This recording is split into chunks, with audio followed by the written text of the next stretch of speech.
السلام علیکم ورحمۃ اللہ وبرکاتہ۔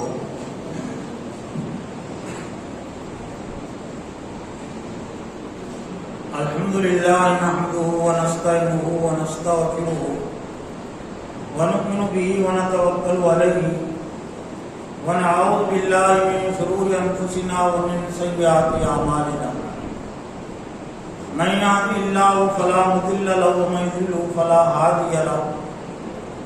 قال اللہ تعالی فی القرآن المجید والفرقان الحمید، اعوذ باللہ من الشیطان الرجیم، بسم اللہ الرحمن الرحیم۔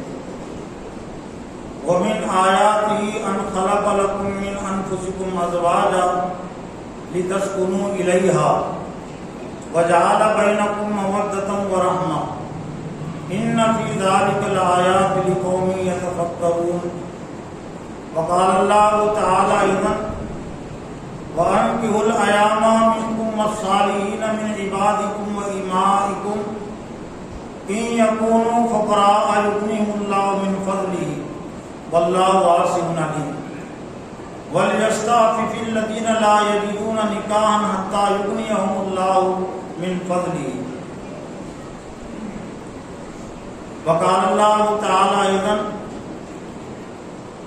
ولا تنكحوا المشركات حتى يؤمنن ولأمة مؤمنة خير من مشركة ولو أعجبتكم ولا تنكحوا المشركين حتى يؤمنوا ولعبد مؤمن خير من مشرك ولو أعجبكم أولئك يدعون إلى النار والله يدعو إلى الجنة والمغفرة بإذنه ويبين آياته للناس لعلهم يتذكرون۔ وقال النبي صلی اللہ علیہ وسلم ان اعظم النکاح برکۃ ایسرهن او کما قال علیہ الصلوۃ والسلام۔ معزز و محترم دینی بھائیوں، بزرگوں، نوجوانوں، خواتین اور بہنوں، آج کے اس جمعہ کے خطبے میں نکاح کے اسلامی اصول سے متعلق قرآن و حدیث کی روشنی میں کچھ باتیں پیش کرنی ہیں کہ نکاح کے اسلامی اصول کیا ہیں، اور اس سلسلے میں آج ہمارا طرز عمل کیا ہے۔ اسلام اور مسلم یہ دونوں آپس میں جڑی ہوئی چیز ہے۔ اسلام کے معنی اطاعت اور فرما برداری کے ہیں، اور مسلم کے معنی اطاعت اور فرما برداری کرنے والے کے ہیں۔ لیکن آج اگر ہم جائزہ لیں تو اسلام کے اصول اور ضابطے ایک طرف ہے اور مسلمانوں کے اصول اور ضابطے ایک طرف ہے۔ زندگی سے جو چیزیں جڑی ہوئی ہے ان میں سے ایک اہم چیز نکاح ہے،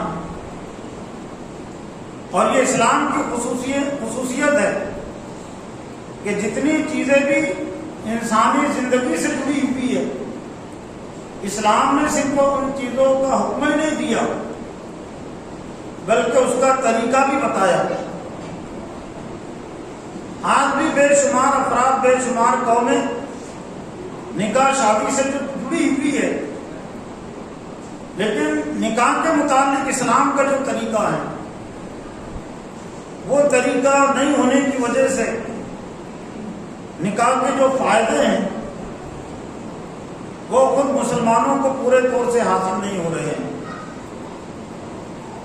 تو نکاح کے سلسلے میں اسلام کا سب سے پہلا اصول یہ ہے کہ اللہ تعالیٰ نے فرمایا وَمِنْ آیَاتِهِ أَنْ خَلَقَ لَكُم مِّنْ أَنفُسِكُمْ أَزْوَاجًا، یہ اللہ کی نشانیوں میں سے ایک نشانی ہے، اللہ کی آیات میں سے ایک آیت ہے کہ اس نے دبی میں سے تمہارا ایک جوڑا بنایا۔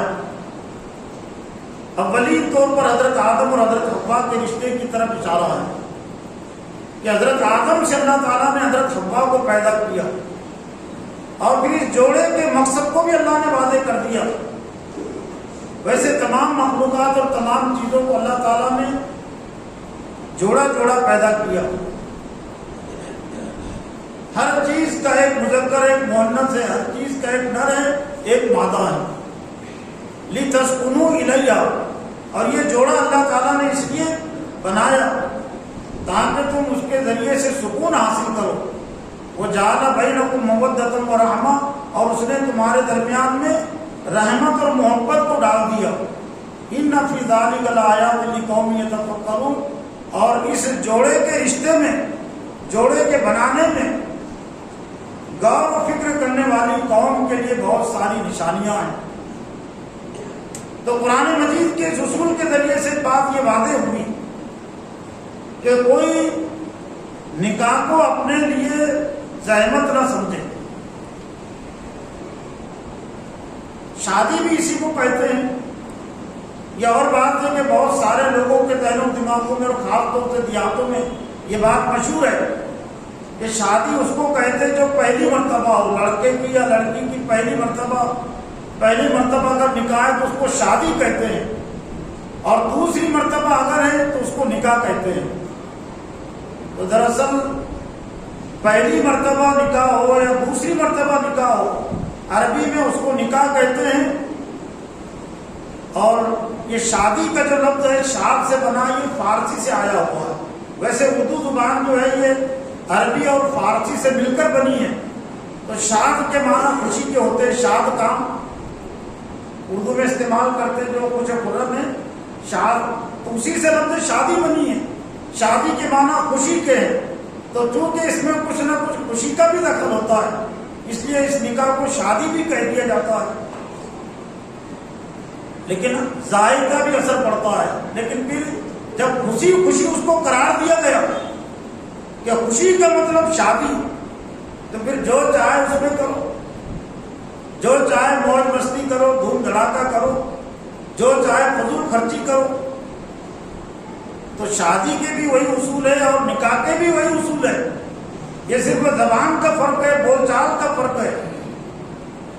نکاح کے سلسلے میں جو دوسری ہدایت اور دوسرا اصول اسلام نے متعین کیا، پہلا اصول یہ کہ اللہ تعالیٰ نے جوڑے جوڑے سے پیدا کیا، تو اس جوڑے کو کوئی اپنے لیے زحمت نہ سمجھے، رحمت سمجھے، اور اس سے بچنے کی، اس سے دور رہنے کی کوشش نہ کرے.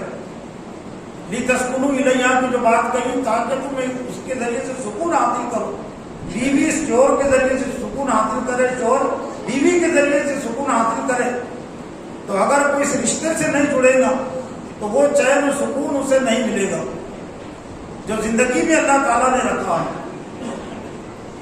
نکاح کا جو دوسرا بنیادی اصول ہے، چونکہ ایک یہ ادارہ ہے، ایک ریاست ہے، ایک حکومت ہے، ایک تنظیم ہے، تو ایک تنظیم میں بھی ایک عقیدے کا ہونا ضروری ہے. الگ الگ خیالات کے، الگ الگ عقائد کے لوگ اگر ایک گھر میں جمع ہو جائے، ایک تنظیم میں جمع ہو جائے، تو پھر اختلاف پیدا ہوتا ہے. تو اللہ تعالیٰ نے ایک دین کو ضروری قرار دیا کہ دونوں کا دین اور عقیدہ ایک ہو.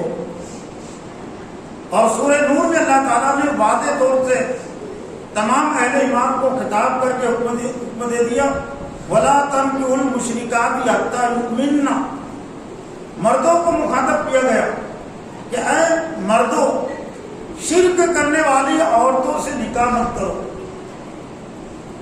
وَلَا أَمَةٌ مُؤْمِنَةٌ خَيْرٌ مِّن مُشْرِكَةٍ. جس دور میں آیت نازل ہوئی اس دور میں باندیاں اور غلام بھی ہوتی تھی. غلاموں کی، باندیوں کی کوئی زیادہ حیثیت نہیں ہوتی تھی، لیکن دین کی اہمیت کو واضح کرتے ہوئے، اسلام کی اہمیت کو واضح کرتے ہوئے کہا گیا اس رشتے کے سلسلے میں وَلَا أَمَةٌ مُؤْمِنَةٌ خَيْرٌ مِّن مُشْرِكَةٍ وَلَوْ أَعْجَبَتْكُمْ. اور مومنہ باندی یہ بہتر ہے شرک کرنے والی آزاد عورت سے. یہ آزاد میں اور قیدیوں میں جو فرق ہے، اس سے بھی زیادہ فرق پایا جاتا تھا باندیوں میں اور آزاد عورتوں میں، غلاموں میں اور آزاد لوگوں میں. تو ایمان کی، مومنہ کی اہمیت و فضیلت واضح کی گئی.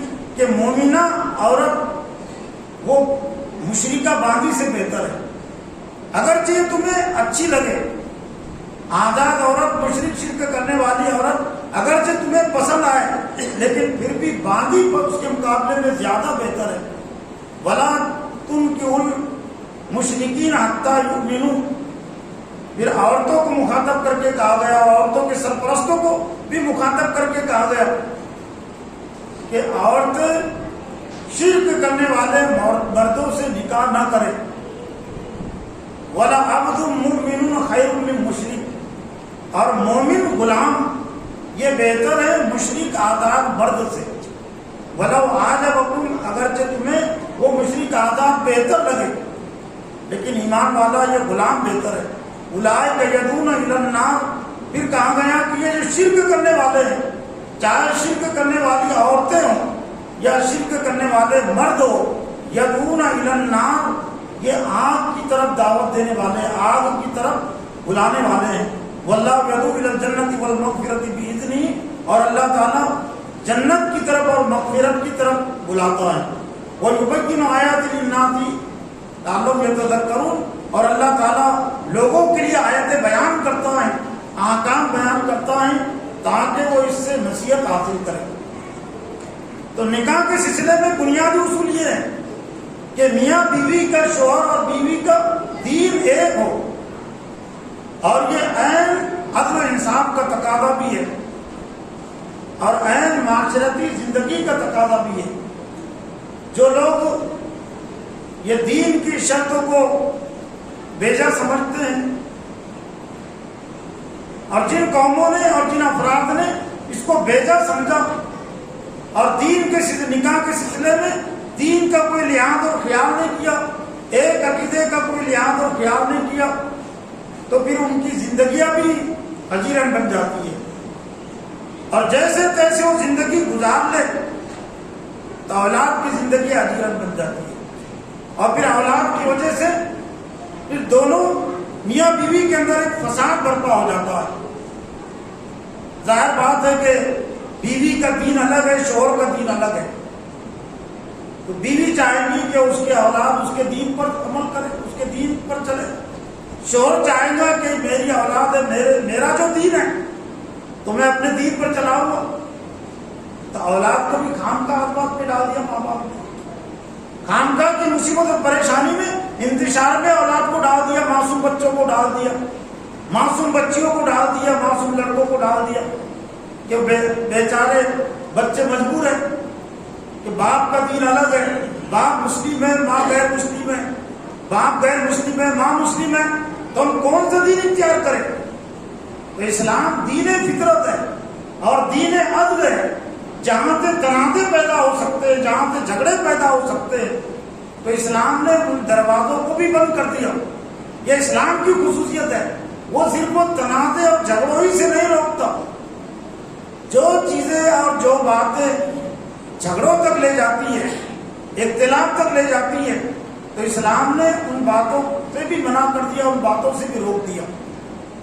تو یہ دوسرا اصول جو بہت بنیادی ہے اسلام کا بھی اور انسانی زندگی کے لحاظ سے بھی، کہ دونوں کا دین عقیدہ ہوتا ہے، اور پھر اس عقیدے کے سلسلے میں اس میں جتنا زیادہ تقویٰ ہے، تقویٰ پیدا ہوگا، تقویٰ دونوں کی زندگی میں اتنا ہی زیادہ وہ خوبصورتی پیدا کرے گا، دونوں کی زندگی میں اتنا حسن پیدا کرے گا، تقوی کا معیار جتنا اعلیٰ ہوگا۔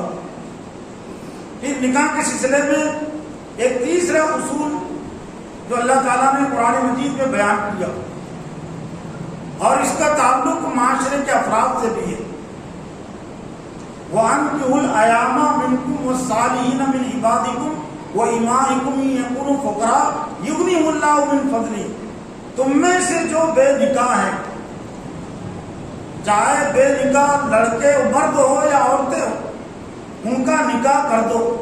وَأَنكِحُوا الْأَيَامَ مِنكُمْ، پوری مسلم جماعت کو، مسلم معاشرے کو ایک طرح سے اللہ نے خطاب کیا کہ تم تماشائی بن کر مت رہو، بے نکاح لڑکوں کے متعلق اور بے نکاح لڑکیوں کے متعلق کچھ نہ کچھ اپنی ذمہ داری ادا کرو۔ اس لیے کہ معاشرے میں جتنے زیادہ بے نکاح لڑکے رہیں گے، لڑکیاں رہیں گی، تو ان کی خرابی صرف ان کی دانت تک محدود نہیں رہے گی۔ یہ بے حیائی کی آگ اور فحاشی کی آگ، زنا اور بدکاری کی آگ، یہ پورے معاشرے کو جلا کر راکھ کر دے گی، پورے محلے کو جلا کر راکھ کر دے گی۔ یہ برائیوں کی جو مثال ہے، چاہے وہ فوش قسم کی برائیاں ہو یا اور کوئی اور برائی ہو، تو اس کی مثال آگ کی طرح ہے کہ جب آگ کسی جگہ پر لگتی ہے اور کوئی اس کو بجھانے کی کوشش نہ کرے تو آگ پھیلتے رہتی ہے، اور یہ پڑوس والے اور دور رہنے والے یہ کہہ کر اپنے آپ کو مطمئن نہیں رکھ سکتے کہ پڑوس کے گھر میں آگ لگی ہے، میرے گھر میں بھی آگ نہیں ہے۔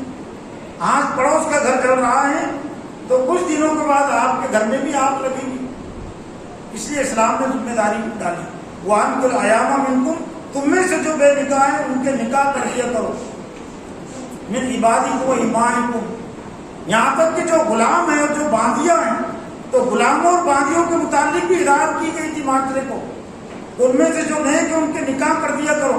ان یکونوا فقراء یغنیہم اللہ من فضلہ، پھر نکاح کے سلسلے میں جو چیز آڑے آتی ہے، رکاوٹ بنتی ہے، وہ ہے معاشی حالت۔ کبھی معاشی حالت لڑکے کی کمزور ہوتی ہے، کم ہوتی ہے، کبھی معاشی حالت لڑکی کی کمزور ہوتی ہے۔ تو معاشی حالت اگر لڑکے کی کمزور ہے، مرد کی کمزور ہے، تو وہ سمجھتا ہے کہ نکاح کرنے کے بعد میں بیوی کو کہاں سے کھلاؤں گا، کہاں سے اس کا میں انتظام کروں گا۔ اور اگر لڑکی معاشی لحاظ سے کمزور ہے، غریب ہے، فقیر ہے، تو لڑکا یہ سمجھتا ہے کہ میں غریب لڑکی سے نکاح کر کے میں کیسے چین سکون سے رہوں گا، کیسے میں خوشحال رہوں گا۔ خوشحال لڑکی چاہیے، مالدار لڑکی چاہیے تاکہ بعد کی زندگی کو اچھی گزرے۔ تو ان یکونوا فقراء یغنیہم اللہ من فضلہ، اللہ تعالیٰ نے اس کا ازالہ کر دیا کہ اگر وہ غریب ہوں گے، تنگدست ہوں گے، محتاج ہوں گے، لڑکے اور لڑکیاں، مرد اور عورتیں، یغنیہم اللہ من فضلہ، تو اللہ تعالیٰ اپنے فضل سے ان کو مالدار کرے گا۔ یہ نکاح کا عمل، یہ نکاح کا رشتہ، یہ غربت کے میں اضافے کا باعث نہیں بنتا، مال کی تنگی کا باعث نہیں بنتا، یہ مال کی وسعت کا باعث بنتا ہے۔ یہ قرآنی اصول ہے، یہ اللہ کا فرمان ہے کہ اللہ نے فرمایا کہ اگر تم فقیر ہوں گے، تم تنگدست ہوں گے، تم محتاج ہوں گے، یغنیہم اللہ من فضلہ، تو اللہ تعالیٰ اپنے فضل سے تمہیں مالدار کر دے گا، تمہیں بے نیاز کر دے گا۔ اور بے شمار واقعات اور بے شمار مشاہدات اس کی دلیل ہمارے سامنے پیش کرتے ہیں کہ نکاح سے پہلے معاشی لحاظ سے وہ کمزور تھا، لیکن نکاح کے بعد اللہ تعالیٰ نے اس کو خوشحالی عطا کر دی۔ اس لیے کہ جو لڑکی سے وہ نکاح کر رہا ہے، وہ لڑکی اپنے ساتھ صرف دانت نہیں لا رہی ہے چبانے، کھانا چبانے کے لیے، اور صرف ہضم کرنے کا وہ میدہ لے کر نہیں آ رہی ہے، وہ اپنے ساتھ وہ دماغ بھی لا رہی ہے، سوچنے سمجھنے والا دماغ، وہ اپنے ساتھ ہاتھ اور پیر بھی لا رہی ہے کہ ہاتھوں کے ذریعے سے کام ہوتا ہے، پیروں کے ذریعے سے بھی محنت اور مشقت کی جاتی ہے، وہ اپنے ساتھ آنکھیں بھی لا رہی ہے، وہ اپنے ساتھ زبان بھی لا رہی ہے۔ تو کیا وہ بوجھ بنیں گے؟ جو اپنے ساتھ ہاتھ اور پیر رکھتا ہے، جو دماغ رکھتا ہے، اگر وہ اس کا استعمال کرے تو وہ کسی پر بوجھ نہیں بن سکتا، نہ اپنے آپ پر وہ بوجھ بن سکتا ہے، نہ کسی دوسرے پر وہ بوجھ بن سکتا ہے، نہ مرد بوجھ بن سکتا ہے، نہ خاتون بوجھ بن سکتی ہے۔ تو اب اس کا رزق شوہر کے گھر آئے گا، اور شوہر کے گھر میں برکت آئے گی۔ اور ایک دوسرے معاشرتی پہلو سے اگر غور کیا جائے تو بھی قرآن مجید کی آیت بہت صادق آتی ہے، جو اللہ نے فرمایا کہ اللہ اپنے فضل سے تمہیں مالدار کرے گا۔ معاشی خوشحالی کا اور مال کو بڑھانے کا ایک سبب اور ایک ذریعہ ہر دور میں اور آج کے دور میں بھی اور شاید قیامت تک رہے گا، جس کے جتنے زیادہ تعلقات ہوتے ہیں تو اتنے زیادہ اس کے مالی وسائل اور ذرائع بھی ہوتے ہیں۔ اس لیے کمپنیاں یہ تجارتی کمپنیاں جو قائم ہوتی ہے، صنعتی کمپنیاں، صنعتی کارخانے جو قائم ہوتے ہیں، ان کی پہلی کوشش کیا ہوتی ہے؟ پرچار کی، زیادہ سے زیادہ پرچار ہو، زیادہ سے زیادہ عوام سے ہمارا رابطہ ہو، اور مختلف تدبیروں کے ذریعے سے ہزاروں لاکھوں اربوں روپیہ خرچ کر کے وہ لوگوں کو اپنی کمپنی سے اور اس کی چیزوں سے جوڑتے ہیں۔ جتنے زیادہ لوگ ان کے تعلق میں آئیں گے تو اتنی زیادہ کمپنی مالدار ہوگی، اتنی زیادہ وہ صنعت ان کی مالدار ہوگی۔ تو نکاح کسی کا نہیں ہوا تھا، ایک ہی خاندان میں اس کی رشتہ داری تھی، صرف وہ باپ کی طرف سے اس کی رشتہ داری تھی جو سلسلہ چل رہا تھا، لیکن ایک ہی مجلس میں جہاں اس نے قبول کیا، بیوی نے اپنے وکیل کے ذریعے سے کہا کہ میں نے اپنے آپ کو فلاں کے نکاح میں دیا، اور اس نے قاضی صاحب کے سامنے کہا کہ میں نے فلاں بن فلاں کو اپنے نکاح میں، فلاں بن فلاں کو اپنے نکاح میں قبول کیا، تو ایک ہی مجلس میں اور ایک ہی بول میں اور ایک ہی عہد میں اب اس کی رشتہ داری ڈبل ہو گئی، ایک ہی مجلس میں۔ کیسی ڈبل ہو گئی؟ دگنا ہو گئی کہ جو بیوی کے رشتہ دار ہے، جو بیوی کا خاندان ہے، وہ اس کا رشتہ دار خاندان بن گئے، جتنے اس کے رشتہ دار ہیں اب وہ بیوی کے رشتہ دار بھی اتنے ہیں۔ تو اب معاشی نقطۂ نظر سے بھی یہ نکاح کا عمل بوجھ کیسے رہا؟ یہ رشتہ اور یہ شادی اس کے لیے بوجھ کیسے بن سکتی ہے؟ اس کے لیے تو یہ مالی وسعت کا وہ ذریعہ بنے گی۔ پھر جس طرح سے قرآن نے نکاح کے سلسلے میں کچھ بنیادی اصول اور ضابطے اللہ تعالیٰ نے بیان کیے، تو نبی صلی اللہ علیہ وسلم نے اپنی احادیث میں بھی نکاح کے متعلق کچھ بنیادی اصول اور ضابطے بیان کیے، اور ایک طرح سے وہ قرآن ہی کی تشریح سے تعلق رکھتے ہیں۔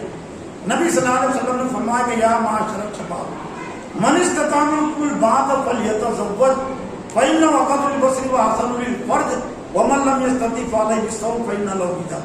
اے نوجوانوں کی جماعت، تم میں سے جو نکاح کی استطاعت رکھے یعنی بالغ ہو جائے، اب وہ جنسی جذبہ، جنسی طاقت اور قوت ان کے اندر پیدا ہو جائے، فلیتزوج، چاہیے کہ ضرور نکاح کر لے، فإنه أغض للبصر وأحسن للفرج، اس لیے کہ نگاہ کو نیچی رکھنے کا سبب اور ذریعہ ہے، اور شرمگاہ کی حفاظت کا ذریعہ ہے، نظروں کی حفاظت کا ذریعہ ہے کہ نظریں جو ادھر ادھر پھیلتی ہے اور شیطان نظروں میں فحاشی اور بے خیالی پیدا کرتا ہے۔ نظریں بھی دو طرح کی ہوتی ہے، ایک ہے شرم حیا کی نظر اور ایک ہے بے حیائی اور بدکاری کی نظر۔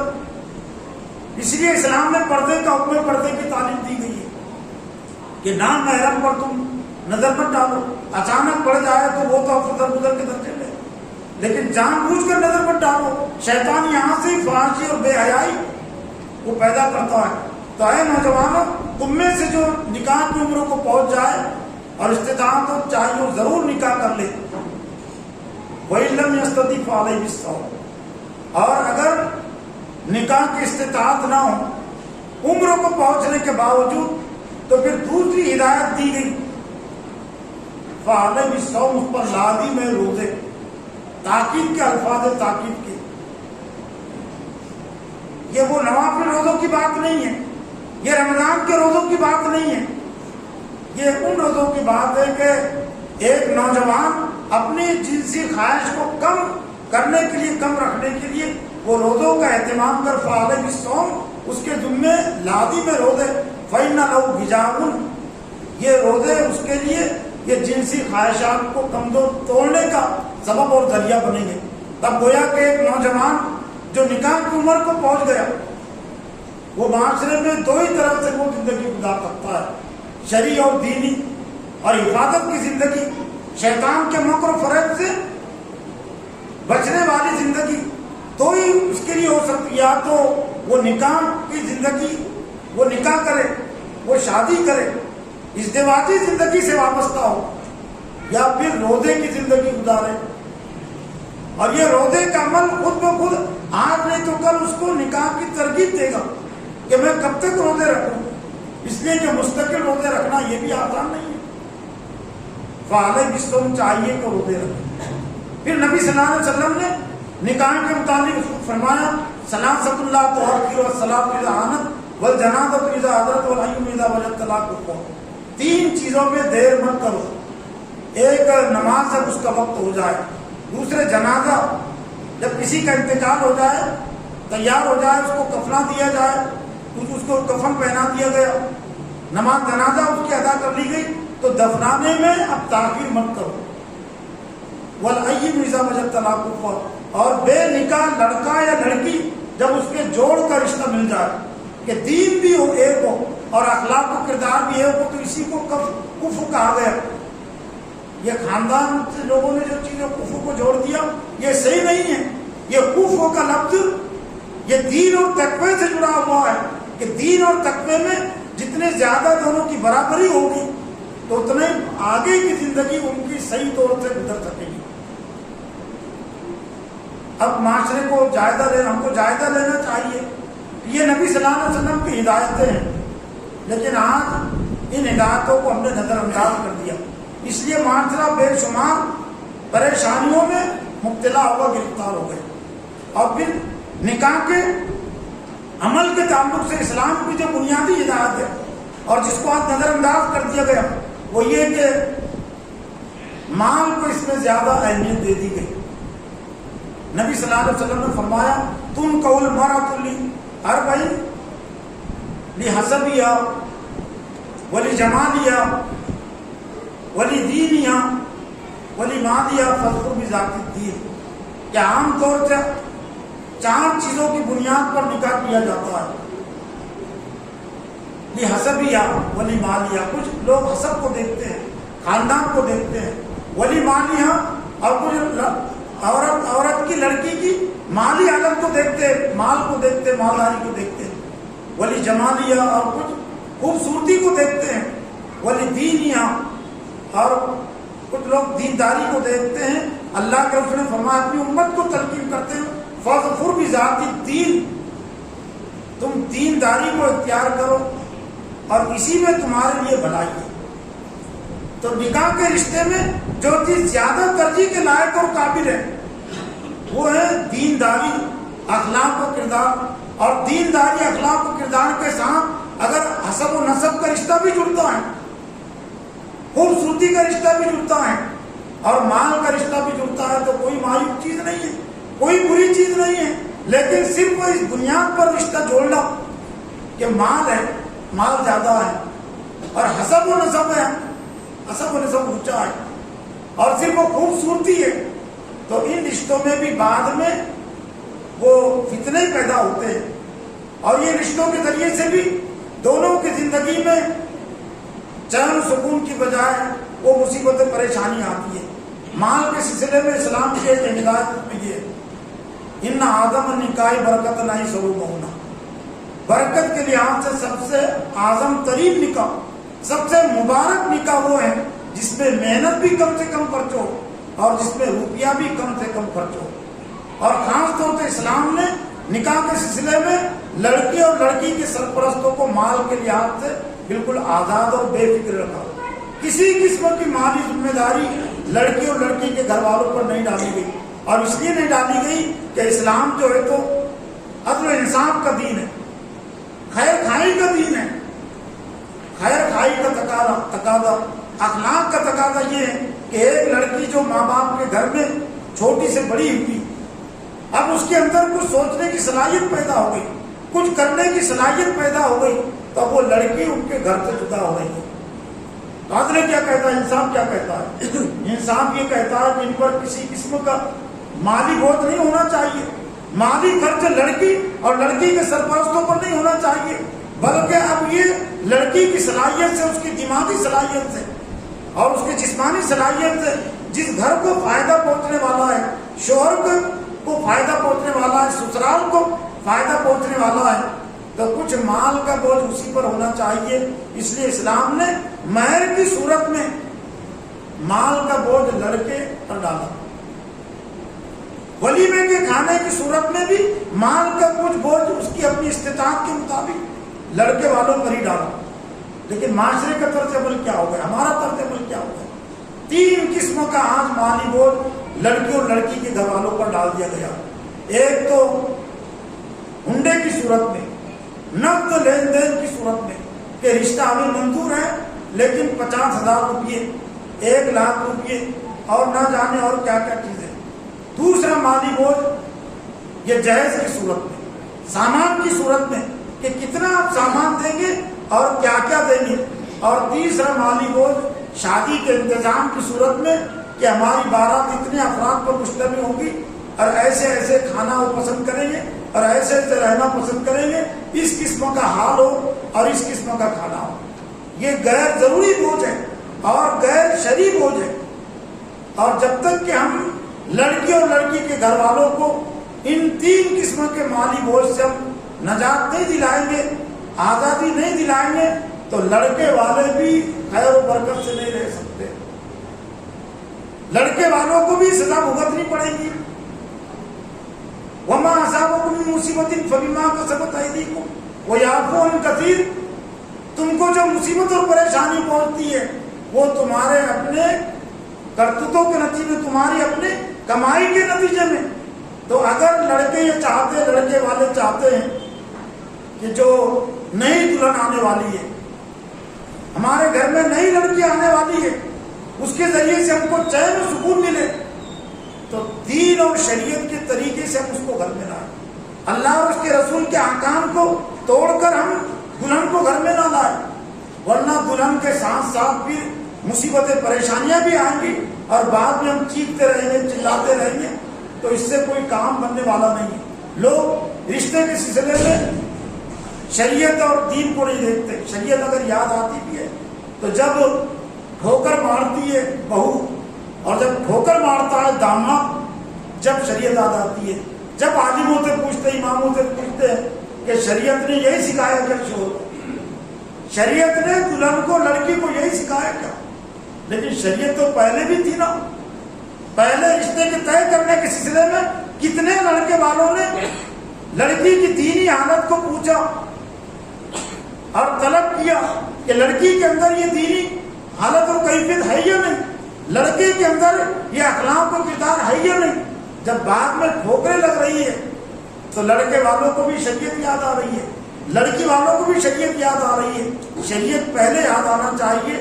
اور پھر اس سلسلے میں جو اہم اور اصولی بات ہے وہ یہ کہ اب چونکہ موقع نہیں ہو، خطبہ نکاح چونکہ نکاح میں ہوتا ہے، تو خطبہ نکاح کی تعلیم کو اور اس کے پیغام کو بھی ہم نکاح کے عمل سے، رشتے کے عمل سے ہم جدا نہیں کر سکتے۔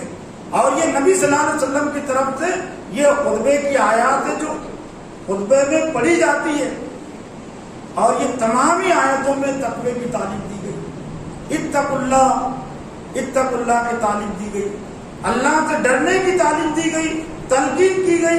گویا کہ رشتے کے طے کرنے کے سلسلے میں بھی تقوی کو اہمیت حاصل ہونی چاہیے، تقوی کو اہمیت دینا چاہیے، خاندان کو اہمیت نہیں دینا چاہیے، مال کو اہمیت نہیں دینا چاہیے، تقوی کو اہمیت دینا چاہیے۔ اور اسی طرح سے شادی کے عمل میں بھی، بارات کے لے جانے کے عمل میں بھی، شادی کے انتظام کے عمل میں بھی ہم خطبہ نکاح کو الگ نہیں کر سکتے۔ اور خطبہ نکاح اسی لیے رکھا گیا تھا اور اسی لیے کہ خطبہ نکاح کی لگام لگی رہے شادی کے پورے عمل پر اور شادی کے پورے نظام پر۔ تو چونکہ جن حالات سے ہم اس وقت گزر رہے، جن مہینوں سے ہم گزر رہے ہیں، عام طور پہ مسلم معاشرے میں بھی اور غیر مسلم معاشرے میں بھی یہ مہینوں میں شادیوں کے رشتے بھی طے ہوتے ہیں اور شادیوں کی تقریبات بھی طے ہوتی ہے، منعقد ہوتی ہے۔ تو اس میں لڑکی والے بھی کچھ اپنی دینی ذمہ داری ادا کریں، لڑکے والے بھی اپنی ذمہ داری ادا کریں۔ اور اس سلسلے میں جو ذمہ داری کی جو بنیاد ہے، ذمہ داریوں کا جو آغاز ہے، وہ یہ کہ نکاح سے پہلے لڑکا بھی نکاح کے اسلامی اصول اور ضابطوں کو سمجھے، لڑکے والے سمجھے۔ نکاح کے عمل سے پہلے لڑکی اور لڑکی کے سرپرست بھی نکاح کی ہدایت و تعلیمات کو سمجھے۔ تو زیادہ سے زیادہ اسلامی نکاح کی تعلیم اور اسلامی اور دینی نکاح کی باتوں کی اشاعت ہو۔ لیکن یہ بھی معاملہ بڑا عجیب ہے کہ یہی مسلم معاشرے میں ایک مرد حج کرنے کے لیے جاتا ہے، ایک خاتون حج کرنے کے لیے جاتی ہے، تو بغیر حج کا علم سیکھے ہوئے کوئی حج کو نہیں جانتا، اس کی طلب اور جستجو رکھتا ہے۔ تمام عازمین حج کے احکام اور آداب کو سیکھنے کی اپنے اندر طلب اور جستجو رکھتے ہیں، لیکن وہی افراد نکاح جیسے مقدس عمل سے جڑتے ہیں۔ وہ حج کا عمل یہ تو چند دنوں کا عمل ہے، چند دنوں کے بعد واپسی ہو جاتی ہے۔